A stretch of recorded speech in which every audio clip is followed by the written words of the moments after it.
नमस्कार, आज की ताजा खबर देख रहे हैं आप। मैं हूं आशीष त्रिपाठी आपके साथ और शुरुआत करेंगे इस वक्त की बड़ी खबर से। मुरैना से बड़ी खबर, जहां मुरैना में ट्रांसफार्मर में आग लगने का एक मामला सामने आया। शॉर्ट सर्किट के होने की वजह से आग लगने की आशंका जताई जा रही है। जेडीएस गार्डन के पास लगे ट्रांसफार्मर में आग लगी। सूचना के बाद दमकल की गाड़ियां मौके पर पहुंची और काफी मशक्कत के बाद आग पर काबू पाया गया है, जानकारी मिल रही है। और ये देखिए तस्वीरें हम आपको दिखा रहे हैं, आग की जो भयानक लपटें उठती हुई यहां से दिखाई दे रही हैं। दरअसल ट्रांसफार्मर में शॉर्ट सर्किट होने की वजह से ये आग लगने की आशंका जताई जा रही है। जहां जेएस गार्डन के पास लगे हुए ट्रांसफार्मर में आग लगी थी। सूचना के बाद दमकल की गाड़ियां मौके पर पहुंची और काफ़ी मशक्कत के बाद इस आग को बुझाया जा सका। चूँकि ये जो ट्रांसफार्मर है करंट की सप्लाई थी, ऐसे में बिजली सप्लाई पहले बंद करवाई गई, उसके बाद आग पर पानी डालकर उसे बुझाया गया। और ये दो तस्वीरें हम आपको जो दिखा रहे हैं, एक तरफ आग की उठती हुई लपटें आप देख सकते हैं और दूसरी तरफ जब आग को बुझा लिया गया था उस दौरान की तस्वीरें।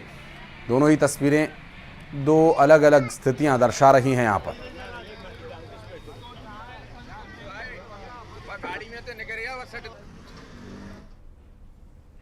और भोपाल में राजधानी के करीब 20 इलाकों में बिजली गुल रहने की जानकारी मिल रही। राजधानी के 20 इलाकों में बिजली कटौती होगी। 5 से 7 घंटे की ये बिजली कटौती रहेगी। मेंटेनेंस काम के चलते बिजली सप्लाई बाधित रहेगी। अलग अलग समय पर बिजली बंद की जाएगी और ये पावर कट जो है मेंटेनेंस के चलते करना होगा। और यहाँ इसमें समय करीब 5 से 7 घंटे का लग सकता है। आपको बता दें कि इस पूरे मामले में अब तक जो जानकारी मिली है, इसमें समय स्पष्ट नहीं किया गया है कि किस वक्त पावर कट भोपाल वासियों को झेलना होगा। हालांकि 20 इलाकों में बताया जा रहा है कि 5 से 7 घंटे तक पावर कट रहेगा मेंटेनेंस कार्य के चलते। यहां पर मेंटेनेंस होना है, इसके लिए बिजली सप्लाई बाधित रहेगी।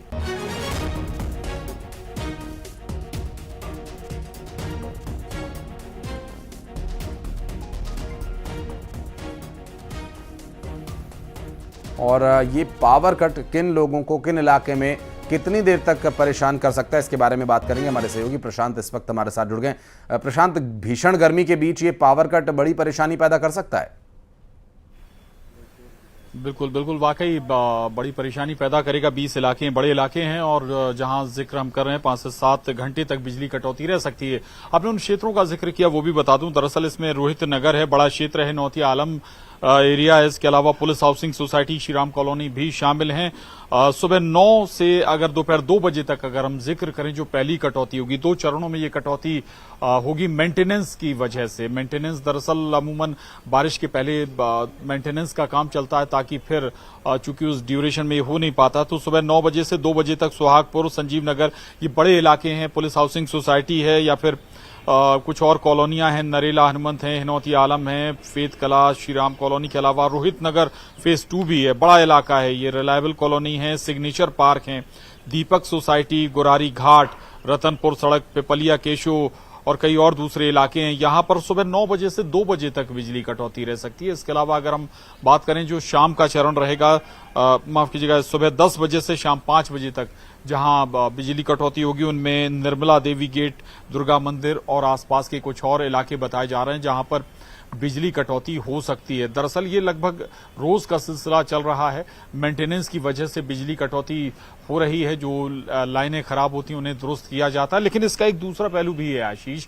दरअसल कई बार देर रात में भी बिजली कटौती हो रही है और उस दौरान ना तो मेंटेनेंस का काम होता है और ना ही दूसरे काम बिजली से जुड़े किए जाते हैं। उसकी एक बड़ी वजह यह कि जब गर्मी बढ़ती है तो बिजली की खपत भी बढ़ जाती है। टीवी, कूलर, फ्रिज, तमाम जो चीजें हैं, एसी वगैरह, उनकी वजह से बिजली की खपत भी बढ़ जाती है। और ऐसे में कई बार ये भी एक बड़ी वजह होती है कि आपूर्ति और या कहें कि हम इनपुट और आउटपुट में जो गैप हो जाता है, आप जितनी आपके पास बिजली का उत्पादन नहीं है उससे ज्यादा आपकी डिमांड हो जाती है, तब भी ये बिजली कटौती होती है। हालांकि नाम इससे जरूर भले ही दे दिया जाए कि मेंटेनेंस, बिजली मेंटेनेंस, लेकिन ये वाकई बड़ी परेशानी का सबब भी अक्सर बन जाती है। लेकिन अभी दिन में जो कटौती हो रही है उसे बिजली जो मेंटेन करना है वो दरअसल पावर सप्लाई को मेंटेन करना है प्रशांत, और देखना होगा कि लोगों को इस बीच क्या राहत मिलती है।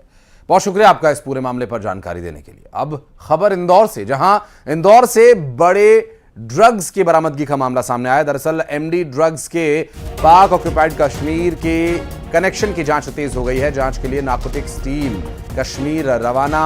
फरार ट्रक ड्राइवर मिर्जा की तलाश में टीम जुटी हुई है। अंतर्राष्ट्रीय ड्रग रैकेट का यहां बड़ा खुलासा हो सकता है। दरअसल पाक ऑक्युपाइड कश्मीर, जिसमें ड्रोन से एमडी ड्रग्स भेजे जाने की जानकारी मिल रही है, और 35 लाख रुपए के इस एमडी ड्रग्स के साथ 2 तस्करों को पकड़ा गया था। पुलिस ने शाहरुख और सलीम को पकड़ा था। और मिथिलेश हमारे सहयोगी इस वक्त फोन लाइन पर हमारे साथ मौजूद हैं। मिथिलेश, क्या डिटेल्स मिल पा रही हैं इस ड्रग्स के मामले को लेकर? देखिए, ये पूरा जो कार्रवाई है खरगोन जिले के कसरावद में हुआ था और 2 आरोपियों को जब पकड़ा था तो इनके पास से ड्रग्स मिला था जिसकी कीमत 30 से 35 लाख रुपए के आसपास थी। लेकिन इसमें जो मेन जो आरोपी है, मुख्य आरोपी जो है, वो ट्रक ड्राइवर था मिर्जा। और मिर्जा की तलाश के लिए नार्कोटिक्स विंग की जो टीम है जम्मू कश्मीर के लिए रवाना हो चुकी है। उसके आसपास के जो बॉर्डर्स के लोकेशन है वहां पे मिली है। और नार्कोटिक्स टीम के जो टीआई हैं जो इस पूरे ऑपरेशन में लगे हुए थे, वो अपनी टीम के साथ रवाना हो चुकी है। कल देर रात ये टीम रवाना हुई है इंदौर से। आज भी गिरफ्तार करने की बात कही जा रही है कि बॉर्डर से गिरफ्तार किया जाएगा आरोपी मिर्जा को। लेकिन अभी तक जो इसमें बड़ी बात सामने आई कि इसमें पीओके से जो ड्रग्स भेजी गई थी उसका इस्तेमाल जो हुआ था, उसमें ड्रोन का इस्तेमाल कहीं ना कहीं किया गया था। इसमें बड़ी एजेंसी है जो एनआईए है, जो अपनी बड़ी एजेंसीज हैं, वो इस पूरे मामले में जांच कर सकती है। लेकिन सबसे पहले है मिर्जा को गिरफ्तार करना। मिर्जा जब गिरफ्तार होगा तो उसके सभी चीजें क्लियर हो पाएंगी कि पीओके से कनेक्शन कैसा है, ड्रग्स जो है इंदौर में कैसे आ रहा था, तमाम चीजों को लेकर चीजें खुलासा हो पाएगी। लेकिन एक बड़ा ऑपरेशन इस वक्त इंदौर में चलाया जा रहा है। ऑपरेशन प्रहार के तहत ये बड़ी कार्रवाई की गई है।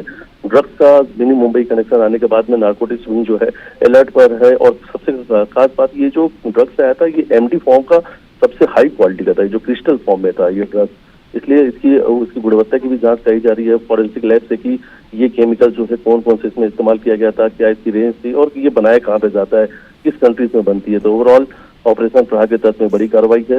मिनी मुंबई टू पीओके का कनेक्शन सामने आ चुका है। बॉर्डर से आज गिरफ्तारी की बात कही जा रही है। आज टीम नार्कोटिक्स पहुंचेगी जम्मू कश्मीर और जब मिर्जा गिरफ्तार होगा तो बहुत चीजें सामने आ पाएंगी। बहुत शुक्रिया मिथिलेश आपका इस पूरे मामले पर जानकारी साझा करने के लिए।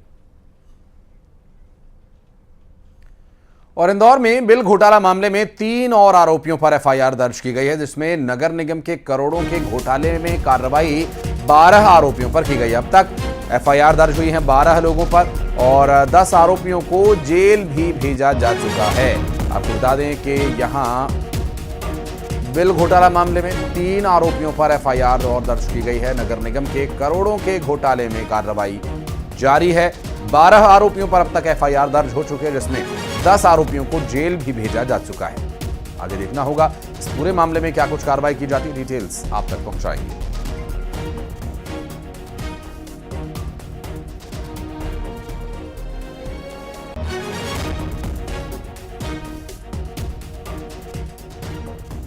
आपको बता दें कि इंदौर में बिल घोटाला मामले में 3 और आरोपियों पर एफआईआर हो चुकी है। अब तक कुल 12 लोगों पर एफआईआर दर्ज कराई जा चुकी है, जिसमें से 10 सलाखों के पीछे हैं इस वक्त।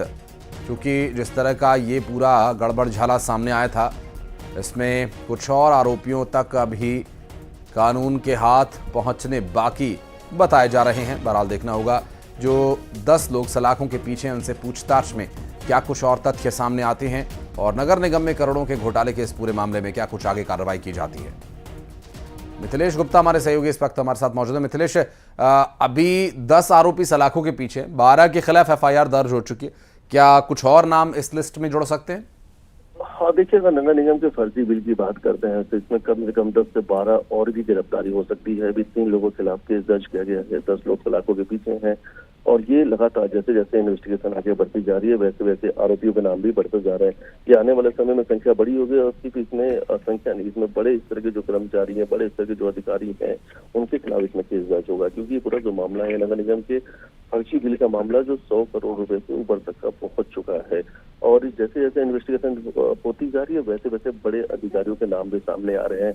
और शायद कभी किसी ने सोचा नहीं था कि नगर निगम में इस तरीके का भ्रष्टाचार का मामला सामने आएगा, जहाँ पे कोई बड़ी कंपनी है जिसने काम ही नहीं किया, उसे कोई टेंडर ही नहीं मिला, बावजूद करोड़ रुपए को भुगतान होता रहा। और भुगतान इसलिए बड़ी आसानी से होता रहा क्योंकि नीचे ऑडिट डिपार्टमेंट से लेकर एग्जीक्यूटिव इंजीनियर से लेकर तमाम जितने लोग उसके लिए जिम्मेदार थे वो सभी लोग उसमें मिले हुए थे। यानी हर किसी का परसेंटेज तय था कि इस बिल के पास होने के बाद किसे कितना बिल मिलेगा। इसमें खुद मुख्यमंत्री जी कह चुके हैं कि इस पूरे मामले की उच्च स्तरीय जो कमेटी है वो जांच कर रही है, SIT इस पूरे मामले की जांच कर रही है और किसी को भी छोड़ा नहीं जाएगा। लेकिन ये मामला कई 100 करोड़ तक जा सकता है। बहुत शुक्रिया मिथिलेश आपका इस पूरे मामले पर जानकारी देने के लिए।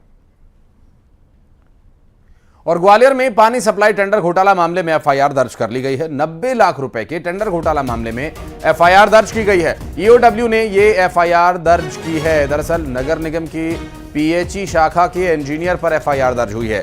PHE शाखा के इंजीनियर RN करैया पर FIR दर्ज हुई है। साल 2006 से 2011 के बीच हुआ था ये घोटाला। 18 करोड़ के PHE घोटाले में पहले से जेल में बंद हैं RN करैया। आरोपी को रिमांड पर लेकर पूछताछ करेगी EOW की टीम, जहां 90 लाख रुपए के टेंडर घोटाला मामले में FIR दर्ज की गई है अब। और 2006 से 2011 के बीच इस घोटाले की बात कही जा रही है। और सुशील हमारे सहयोगी इस वक्त हमारे साथ जुड़ गए। सुशील, अभी क्या डिटेल्स मिल पा रही है नगर निगम की इस पूरे मामले में? कार्रवाई क्या कुछ चल रही है और क्या कुछ EOW करने वाला है इसमें? बिल्कुल, देखिए, नगर निगम की PHE शाखा के जो कार्यपालन यंत्री है एग्जीक्यूटिव इंजीनियर RN करैया, जो फिलहाल जेल में है 18 करोड़ के PHE घोटाले के मामले में, उनके खिलाफ EOW में एक और FIR रजिस्टर्ड हुई है। ये धोखाधड़ी 420 और कूट रचित दस्तावेज के तहत 467 के तहत इसमें केस रजिस्टर्ड किया गया है RN करैया के खिलाफ, जो अभी जेल में है। आपको बता दें कि RN करैया ने PHE इंजीनियर रहते हुए साल 2006 से 2011 के बीच जो पानी के टेंडर हुए थे पानी सप्लाई के ग्वालियर शहर में, अलग अलग इलाकों में टेंडर सप्लाई के नाम पर इन्होंने घपला किया था और अपने चहेतों के लिए कूट रचित दस्तावेज तैयार करके, केस तैयार करके इन्होंने 90 लाख रुपए का करीब 4 से 5 जो अपने चहेते थे उनके खातों में जो है 90 लाख रुपए की राशि इन्होंने ट्रांसफ़र कराई थी उस समय। और 2011 में ही इसकी शिकायत हुई थी। उसके बाद शिकायत के बाद कुछ हुआ नहीं था, लेकिन उसके बाद 2013 में फिर शिकायत हुई। उसके बाद लगभग 12 साल के करीब इस मामले की जांच चलती रही और जांच के बाद आखिरकार EOW ने इसमें धोखाधड़ी और कूट रचित दस्तावेज का केस दर्ज किया है RN करैया के खिलाफ। चूँकि RN करैया लंबे समय से PHE घोटाले के मामले में जेल में ही बंद है, तो अब EOW की टीम रिमांड लेकर जो कोर्ट के ज़रिए उनसे पूछताछ के लिए उन्हें जेल से बाहर लेकर आएगी। तो निश्चित तौर पर इस घोटाले के बाद और कई परतें खुल सकती है, क्योंकि आपको बता दें कि 18 करोड़ का जो PHE घोटाला था उसमें तो जांच चली रही है, उसमें कई खुलासे हुए चुके हैं। उसके बाद नया जो 90 लाख रुपए का ये घोटाला है, इस घोटाले के बाद निश्चित तौर पर जब पूछताछ होगी तो कई और खुलासे घोटाले के तार में हो सकते हैं। तो ये एक बड़ा नेक्सस देखने के लिए मिला कि नगर निगम की जो PHE शाखा है उसमें किस तरह से बरसों तक इस तरह के घोटाले होते रहे, लेकिन अधिकारियों ने शिकायतों के बावजूद जो है इसमें कोई कार्रवाई नहीं की थी। यही वजह है कि ये मामले कोर्ट और कोर्ट के बाद EOW और थानों तक पहुंचे और उसमें रजिस्टर्ड हुई है FIR और जेल गए हैं लोग। तो अब इन घोटालों के सिलसिले में और भी कई खुलासे होंगे आने वाले समय में, जब RN करैया से जेल से बाहर लाने के बाद EOW पूछताछ करेगी। सुशील, आप रहिएगा, कुछ और खबरों पर आगे डिटेल्स आपसे लेंगे। बहरहाल इस खबर पर जानकारी देने के लिए बहुत बहुत शुक्रिया आपका। और ये क्या आगे इसमें तथ्य सामने आते हैं, जानकारी अपने दर्शकों तक पहुंचाएंगे। ग्वालियर से ये अगली खबर है, जहां लाखों की स्मैग की बरामदगी का एक मामला सामने आया। 2 स्मैग तस्कर भी यहां से गिरफ्तार किए गए हैं। क्राइम ब्रांच के द्वारा नीडम रोड से पकड़े गए तस्कर, जिस पर 10 लाख रुपए की कीमत की स्मैग जिससे बरामद हुई है, और स्मैग तस्कर कैलाश नारायण और गौरव शर्मा गिरफ्तार किए गए हैं। तस्करों से नेटवर्क के बारे में पूछताछ कर रही है क्राइम ब्रांच की टीम, जिसमें अब तक 10 लाख रुपए की कीमत की स्मैक इनसे बरामद हो चुकी है। और जो 2 तस्कर गिरफ्तार किए गए हैं, इनसे पूछताछ में इनके नेटवर्क के बारे में डिटेल्स मांगी जा रही हैं।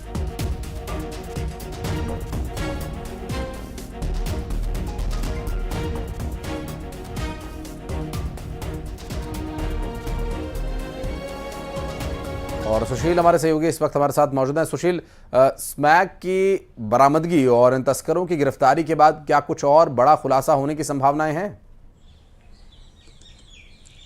बिल्कुल देखिए, कल शहर में हाई अलर्ट था। इसके बावजूद क्राइम ब्रांच की टीम सक्रिय थी और जैसे ही मुखबिर से सूचना मिली कि स्मैक की डिलीवरी यशोदा टावर इलाके में होने वाली है नीडम रोड पर, तो उसी दौरान क्राइम ब्रांच की टीम ने यहाँ दबिश दी और दबिश देने के दौरान दो लोगों को पकड़ा। एक करीब 70 साल से ज़्यादा के बुजुर्ग है जिनका नाम कैलाश नारायण है, दूसरा गौरव शर्मा है। ये दोनों ही ग्वालियर शहर के रहने वाले हैं। जब इनके पास तलाशी ली गई तो करीब 10 लाख रुपए कीमत की स्मैक बरामद हुई है और ये लोग इस स्मैक को ग्वालियर में खपाने के लिए आए थे और ये बाहर से स्मैक लेकर आते थे। अब क्राइम ब्रांच की टीम दोनों को गिरफ्तार करने के बाद, केस रजिस्टर्ड करने के बाद इनसे पूछताछ कर रही है और इन दोनों से पूछताछ के आधार पर इनके नेटवर्क और साथ ही ग्वालियर चंबल अंचल में स्मैक की तस्करी कहां कहां हो रही थी, किन लोगों ने की और किन राज्यों से ये तस्करी हो रही है, इन सब बातों के बारे में क्राइम ब्रांच की टीम इनसे जानकारी हासिल करेगी और संभवतः इन दोनों को क्राइम ब्रांच की टीम कोर्ट में पेश करके रिमांड लेगी और रिमांड लेकर जो है लंबी पूछताछ के बाद निश्चित तौर पर जो नशे का कारोबार ग्वालियर चंबल अंचल में फैला हुआ है उसका नेटवर्क ध्वस्त करने का प्रयास किया जाएगा। साथ ही बाहर से जो स्मैक आ रही है उन ठिकानों को भी चिन्हित करके नाकेबंदी कर स्मैक की बाहर से तस्करी रोकने के साथ ही अन्य जो आरोपी है उनको भी दबोचने का काम क्राइम ब्रांच की टीम करेगी। यहाँ बहुत शुक्रिया आपका सुशील, इस पूरे मामले पर जानकारी साझा करने के लिए। और अगली खबर राजनांदगांव से, जहां कारोबारी की जली हुई हालत में लाश मिलने से सनसनी फैल गई है। अब इस पूरे मामले में सवाल ये उठ रहा है कि ये हत्या है या आत्महत्या। दरअसल इन्हीं सवालों का जवाब तलाशने के लिए पुलिस हर एंगल से पूछताछ कर रही है, जांच पड़ताल कर रही है। सिटी कोतवाली थाने के रेस्ट हाउस के पास लाश मिली थी और इसके पोस्टमार्टम के लिए मेडिकल कॉलेज इसे भेज दिया गया है और जानकारी जुटाने का प्रयास यहां पर इन्वेस्टिगेशन टीम कर रही है। और कारोबारी का जले हुई हालत में शव मिलना, कई अहम सवाल यहां पर खड़े हो रहे हैं। राकेश हमारे सहयोगी इस वक्त जुड़ गए हमारे साथ, उनसे बात करेंगे। राकेश, अभी जो जांच है वो कहां तक पहुंची है, क्योंकि सवाल यहां पर यह बना हुआ है कि ये हत्या है या आत्महत्या। जी आशीष, मैं आपको बता दूं कि ये देर रात को जली हुई लाश मिली थी, जिसके बाद पुलिस टीम वहां मौके पर पहुंची सूचना के बाद और जांच अभी भी जारी है। और ये प्रयास पुलिस हर एंगल से जांच कर रही है कि ये हत्या है कि आत्महत्या, ये स्पष्ट हो जाए पहले। और इसे मेडिकल कॉलेज अस्पताल पोस्टमार्टम के लिए भेज दिया गया है और ज्यादा स्पष्ट तभी हो पाएगा जब ये पोस्टमार्टम रिपोर्ट आ जाएगी कि हत्या है कि आत्महत्या। वहीं पुलिस अभी से जांच में जुट गई है, क्योंकि शहर के प्रतिष्ठित जो मेडिकल व्यवसायी हैं उनके यहाँ का मामला है, इसलिए पुलिस के लिए ये बड़ी चुनौती है और पुलिस इसे जल्दी से जल्दी इस मामले के तह तक पहुंचना चाह रही है। बहुत शुक्रिया कैलाश आपका इस पूरे मामले पर जानकारी देने के लिए। और बलौदाबाजार से बड़ी खबर आपको बता दें, भाटापारा मार्ग के अर्जुनी के पास भीषण सड़क हादसा हो गया। कार ने बाइक को टक्कर मार दी और इस हादसे में 3 लोगों की जान चली गई। आपको बता दें, कार में सवार कई लोग घायल हुए बताए जा रहे हैं। भाटापारा ग्रामीण थाना क्षेत्र में ये हादसा हुआ, जहां एक कार ने बाइक को टक्कर मारी और 3 लोगों की जान चली गई।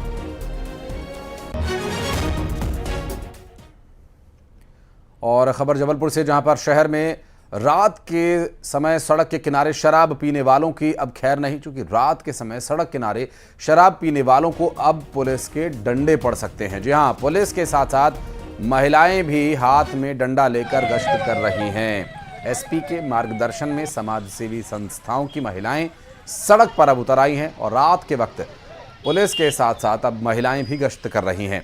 सड़क किनारे शराबियों की अब खैर नहीं।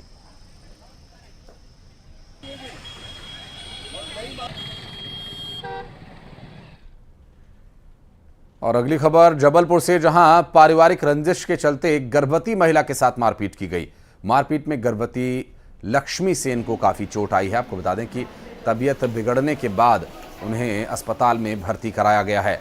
बताया जा रहा है कि परिवार में आपसी कलह के चलते ये मारपीट की गई थी और रंजिश काफी समय से थी। ऐसे में गर्भवती महिला के साथ मारपीट में लक्ष्मी सेन को काफी चोट आई और तबीयत बिगड़ने के बाद अस्पताल में उन्हें भर्ती कराया गया। और अंबिकापुर से खबर, जहां अंबिकापुर में भीषण सड़क हादसा हो गया। तेज रफ्तार कार ने बाइक सवार को टक्कर मार दी। हादसे में 2 युवकों की मौत हो गई। एक घायल युवक को अस्पताल में भर्ती कराया गया है। लखनपुर थाना क्षेत्र के नेशनल हाईवे 130 पर यह हादसा हुआ बताया जा रहा है। और फर्जी दस्तावेज बनाकर जमीन बेचने के 3 आरोपियों को गिरफ्तार कर लिया गया। राजनांदगांव से यह पूरा मामला सामने आया और तीनों आरोपियों को दुर्ग जिले से गिरफ्तार किया गया। पहले भी मामले में 4 आरोपियों की गिरफ्तारी हो चुकी है। कोतवाली थाने के भरकापारा का यह पूरा मामला बताया जा रहा है।